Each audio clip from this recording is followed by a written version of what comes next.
Hello everyone. तो कैसे हैं आप? और मेरी छोटी सी हरी भरी छत पर आप सभी लोगों का स्वागत है। तो चलिए शुरुआत करते हैं आज की वीडियो की।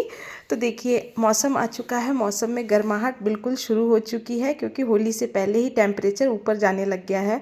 तो यही सोचते हुए रोज़ आती हूँ अपने टेरेस गार्डन में संभालने, क्योंकि अभी पानी देने की पौधों को बहुत ज़्यादा रिक्वायरमेंट है। अगर आप एक दिन भी इसमें पानी नहीं डालेंगे तो पौधा बहुत तेज़ी से सूखने लग जाएगा। और ये देखिए, ये जो मैंने बैंगन के पौधे लगाए थे, बीज डाले थे, वो कितनी अच्छी तरीके से इसकी पौध बन करके तैयार हो गई है।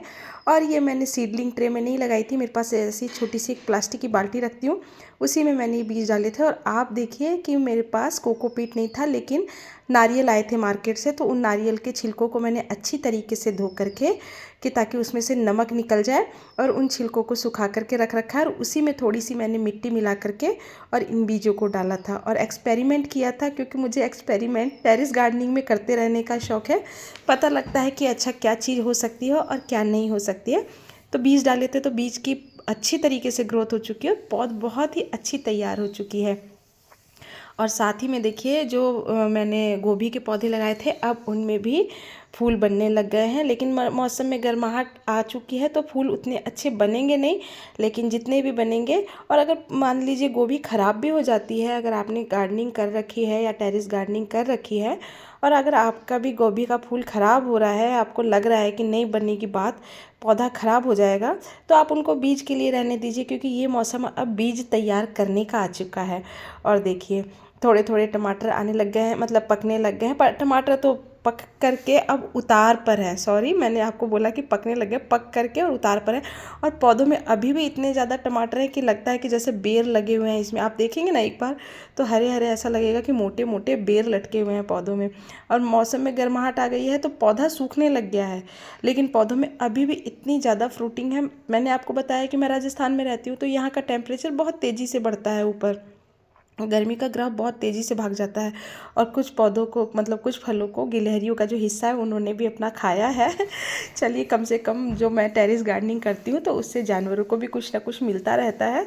तो ये ज़्यादा अच्छी बात है कि उनको इधर उधर ज़्यादा नहीं भागना पड़ता, आते हैं अपना कुछ कुछ खाते हैं, लेकिन एक हद तक खाएँ तो ज़्यादा अच्छा है। और देखिए जो मैंने ये मिर्ची के पौध लगाए थे तो इसकी मैंने प्रूनिंग कर दी थी, यानी कि मैंने मिर्ची के पौधे को ऊपर से प्रून कर दिया था। तो प्रून कर देने के बाद क्या होता है कि देखिए इस तरीके से इसमें छोटे छोटे आपको दिख रहे होंगे कि नए पत्ते निकलने लग गए हैं, और ये बहुत ही ज़्यादा अच्छी तरीके से घना हो जाएगा जैसा कि मुझे चाहिए। तो आप जब भी मिर्ची का पौधा लगाएं तो आप इसी स्टेज पर उसको ऊपर से प्रूनिंग कर दें, तो प्रूनिंग करने से ज़्यादा अच्छा रहता है, वो पौधा घना होता है, ना कि लंबाई में भागता है। और मैंने ये 12 बाई 12 के ग्रो बैग में लगा रखे हैं मेरे पास। तो ये मिर्ची का पौधा है, ये 1 साल कंटिन्यू चलता है। ऐसे तो ये 2-3 साल चलता है अगर ज़मीन में रखेंगे या गमले में रखेंगे, लेकिन अब मेरे पास बीज तैयार हो चुके हैं तो मैं ज़्यादा दिन इनको नहीं, मैं हर साल नई पौध तैयार कर लेती हूँ। और कुछ पौधे मैंने जो चटनी के लिए लहसुन लगाए थे, मैंने ये छोटी छोटी सी बाल्टियाँ हैं जो काम नहीं आती हैं, उन बाल्टियों में लगा दिए थे, तो चटनी के लिए लहसुन मिल गया। और अब ये भी आराम से अच्छी तरीके से पक गए हैं, यानी कि सूखने लग गए हैं।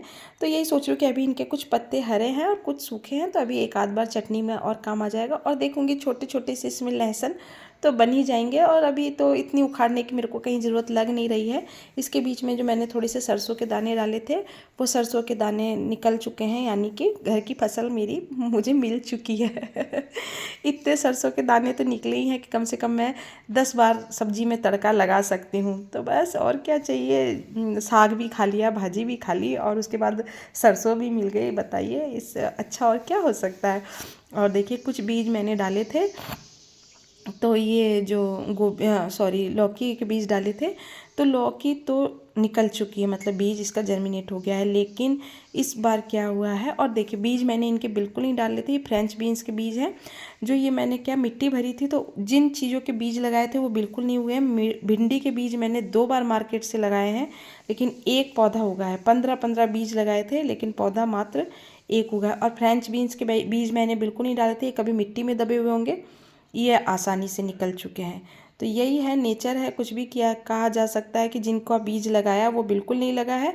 और अब तो मौसम में गर्माहट पकड़ने लग गई है, तो अब सोच रही हूँ कि भिंडी थोड़ा सा बरसात के मौसम में ही लगाऊं। 2-3 महीने की बात है, मार्च का महीना चल रहा है, अप्रैल मई जून और जुलाई से लगाना शुरू कर दूंगी तो बरसात वाली भिंडी हमको आराम से मिल जाएगी। और देखिए एक पौधा ये भी है टमाटर का, इसमें बहुत सारे टमाटर आ रहे हैं। इसमें मैंने अभी एक बार भी हार्वेस्टिंग नहीं करी है। अब यही सोच रही हूँ कि मौसम में गर्माहट हो गई है, पौधा सूखने लगा है और रेगुलर पानी डालने आती हूँ और गुच्छों में टमाटर आए हुए हैं, रेगुलर पानी डालने आती हूँ। उसके बाद भी कुछ कुछ हरा है, कुछ कुछ सूखने लगा है।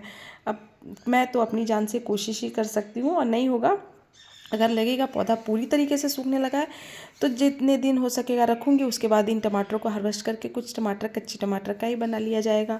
और तो क्या किया जा सकता है, क्योंकि पौधे में कहीं कुछ कमी नहीं है, लेकिन मौसम में गर्माहट है उसके कारण सारा सिस्टम चेंज हुआ है।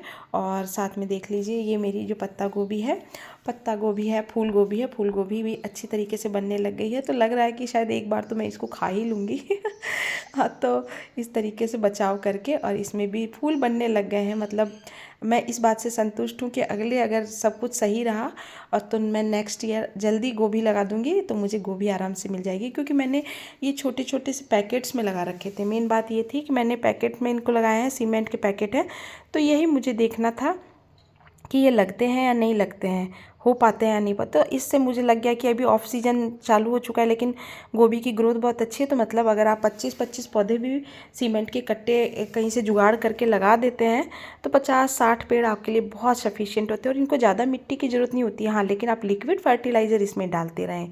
और देखिए मैंने जो पालक के पौधे लगाए थे वो पालक के बीज तैयार हो गए हैं। और साथ में इसमें एक भाजी मैंने और लगाई थी कुसुम, तो उसके बीज के कारण मुझे ये पालक के बीज भी मिले हैं। मतलब वो सोचा कि उसके बीज तैयार हो जाएंगे तब तक पालक के बीज भी तैयार हो गए, तो यही सोच करके छोड़ दिया है। मैंने कहा घर के बीज हैं, अगर घर मेरे काम नहीं आएंगे तो कोई मांगेगा तो उसको भी दे सकते हैं।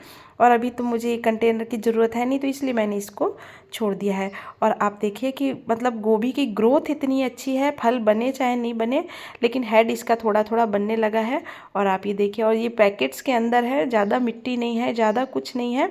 मतलब मैं बहुत संतुष्ट हुई इस बात से कि मैंने जितनी मेहनत करी उसका रिज़ल्ट बहुत अच्छा आया है। और देखिए मैं इससे आगे तो आपको और क्या कह सकती हूँ। और ये मिट्टी है जिसको सुखा रखी है, जैसे जैसे ज़रूरत पड़ती जाती है वैसे वैसे मैं इसमें से भर करके, लेकिन ज़्यादा गर्मी पड़ने से पहले मैं सारी मिट्टी हटा करके स्टोर कर दूंगी। क्योंकि ज़्यादा मिट्टी अगर धूप में पड़ी रहेगी तो मिट्टी डेड हो जाती है। और ये इसमें भी बहुत सारे टमाटर आ रहे हैं। इसको धूप से बचाव के लिए कवर कर रखा है, चारों तरफ से इसको कवर कर दिया है कि सिर्फ इसमें ऊपर से धूप लगे। लेकिन फिर भी अब हो जाएगा तो ठीक है, और नहीं तो बाकी तो मैं सिर्फ कोशिश कर सकती हूँ, इससे आगे मैं कुछ भी नहीं कर सकती हूँ। इसमें भी टमाटर बन रहा है पौधा, लेकिन गर्माहट के कारण पत्तियां पीली होने लग गई। लिक्विड फर्टिलाइज़र मैं इसमें बार बार डाल रही हूँ ताकि जो फल है वो अच्छी तरीके से ज़्यादा गर्माहट आने से पहले पकने लग जाए।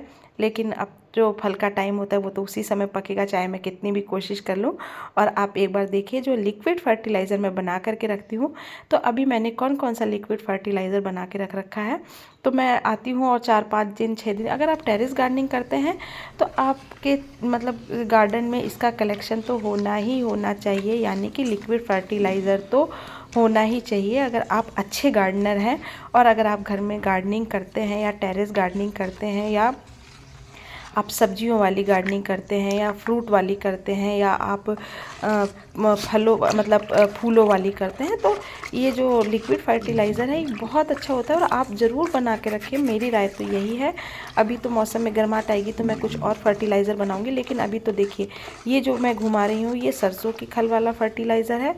और उससे पहले जो ये दूसरी बाल्टी में था ये वाला है काऊ डंग का फर्टिलाइज़र है, यानी कि मैंने इसमें कंडे भिगो करके रख रखे हैं। आप एक बार कंडे भिगो दीजिए, मतलब 2 से 3 कंडे भिगो दीजिए, उसमें आप उसको पूरा ऊपर तक भर दीजिए, जो कंडा रहेगा वो नीचे बैठ जाएगा और इस रूप में आपको फर्टिलाइज़र मिल जाएगा। और साथ ही में मैंने ये देखिए एक फर्टिलाइज़र और बना के रख रखा है, यानी कि ये मैंने प्याज का फर्टिलाइज़र बना के रख रखा है।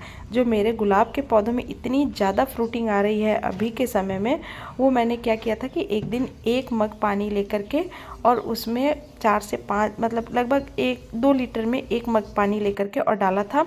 और उसके बाद इतने ज़्यादा फ्रूटिंग मतलब फ्लावरिंग हुई है कि मुझे लगा कि मैंने कहा हाँ इसी का रिज़ल्ट है इतनी ज़्यादा फ्लावरिंग होने का। एक बार में लगता है कि 20 से 25 30 फूल आ रहे हैं। और देखिए ये अब एक बार पूरे टेरेस का व्यू देख लीजिए आप। ये मिर्ची के पौधे हैं, इनमें फ्रूटिंग जब होने लग जाएगी, फ्लावरिंग होने लग जाएगी तो मैं आपको ज़रूर दिखाऊंगी। और अगर आप भी बीज तैयार करना चाहते हैं तो जो भी आपकी छत पर लगा हुआ है आप उसको अभी छोड़ दें, तो आपको 15 से 20 दिन में आराम से बीज तैयार हो जाएगा। ताकि आपको पता भी रहेगा कि मैंने कौन से बीज तैयार किए हैं। मार्केट से नहीं भी ला पाएंगे तो आप घर में ज़रूर बीज तैयार करें। तो इसी तरीके से अब मैं अपना वीडियो समाप्त करती हूँ। और अगर मेरा वीडियो आपको पसंद आता हो तो प्लीज़ मेरे चैनल को लाइक एंड सब्सक्राइब ज़रूर करें। और मिलते हैं नए वीडियो में नए टॉपिक